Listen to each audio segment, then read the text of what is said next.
Dans l'Épître aux Romains, l'apôtre saint Paul aborde la question du péché.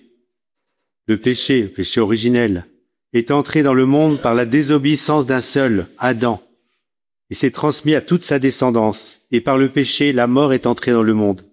De la même façon, la justification en vertu de l'obéissance d'un seul, le Christ, parfois appelé le nouvel Adam, est imputée à tous ceux qui croient. Donc, là où le péché s'est multiplié, la grâce a surabondé. Et Jésus, par son sacrifice, par sa résurrection, en est la source. Frères et sœurs, nous venons chaque jour accueillir sa vie divine pour mieux accomplir la volonté de Dieu. Ainsi, nous pouvons dire, avec Marie et Jésus, « Me voici, Seigneur, je viens faire ta volonté. » Et dans l'Évangile, Jésus, notre Maître divin, nous dit « Soyez comme des gens qui attendent leur Maître à son retour des noces pour lui ouvrir dès qu'il arrivera et frappera à la porte. » Quelle joie, frères et sœurs, de découvrir que même si je suis pécheur, j'ouvrirai moi-même la porte au Seigneur.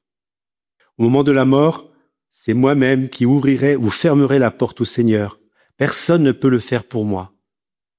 Et Saint Jean Grégoire de Nazianze nous dit, il faut se persuader que Dieu nous demandera des comptes non seulement de nos actes et paroles, mais aussi de la façon dont nous aurons utilisé notre temps.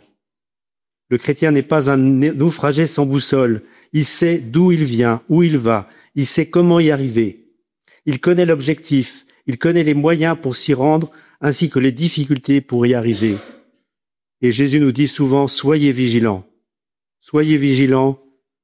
Et cet appel à la responsabilité, parce que Jésus nous aime et veille sur nous. L'ennemi rôde, dit saint Pierre, et cherche à nous dévorer. Aussi la pensée des fins dernières est salutaire. Celui qui aime doit toujours être vigilant. Jésus et Marie, aidez-moi à vivre dans l'attente et à être vigilant chaque jour en vous aimant et en vous servant en nos frères et sœurs.